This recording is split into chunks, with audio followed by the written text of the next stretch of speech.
درود و احترام خدمت شما دانش آموزان عزیز هشتمی. با ضرب‌های در واقع جبری در خدمت شما هستیم از فصل جبر و معادله.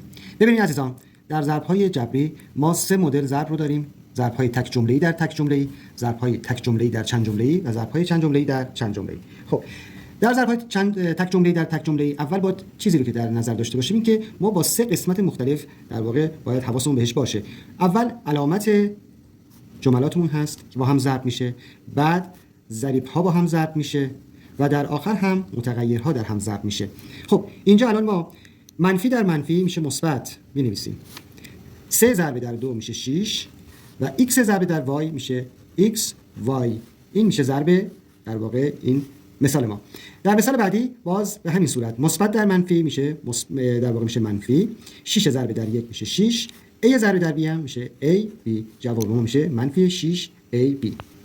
ببینید عزیزان، الان اینجا ما چون علامتی نداریم در واقع 6a علامت ما مثبت هست و اینجا هم b چون ضریبی رو نمی‌بینید در واقع ضریب ما 1 هست که من اینجا حالا با رنگ متفاوت میذارم که تشخیص بدین که این جدا هست، یعنی باید حواسمون به این ضریب و علامت باشه.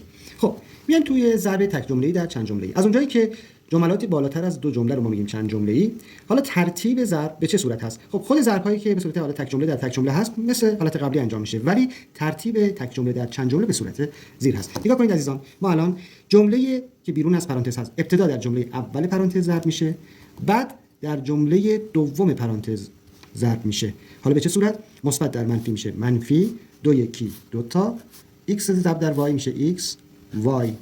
خب باز هم مثبت در مثبت میشه مثبت، 2 ضرب در 3 میشه 6 و y ضرب در b هم میشه b y.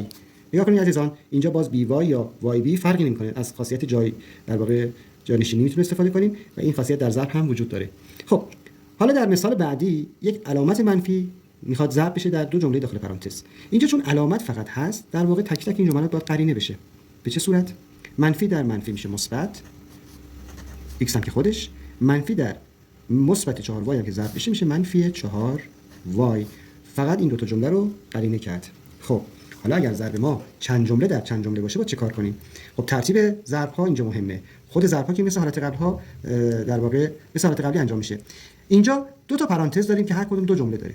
پرانتز اول جمله اولش به ترتیب در جملات پرانتز دوم ضرب میشه و در مرحله بعد جمله دوم پرانتز اول هم به ترتیب در جملات پرانتز دوم ضرب میشه به این حالت. خب حالا ضرب میکنیم. منفی در مثبت میشه منفی، 2 ضرب در 1 میشه 2، x ضرب در x میشه x به توان 2.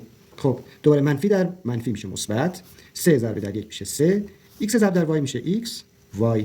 میریم سراغ جمله بعدی. y مثبت در مثبت میشه مثبت، 2 ضرب در 1 میشه 2، y ضرب در x میشه xy و مثبت در منفی میشه منفی، 3 ضرب در 1 میشه 3 و y ضرب در y میشه y به توان 2. خب نگاه میکنیم که ببینیم ساده هم میشه یا نه. بله، اینجا 3xy به اضافه 2xy در واقع میشه 5xy.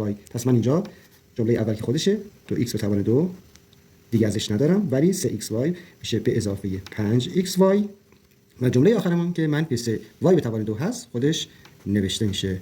ببین عزیزان، الان اینجا y ضریبش 1 هست، این x ضریبش 1 هست، پس ما اینا رو باید دقت کنیم.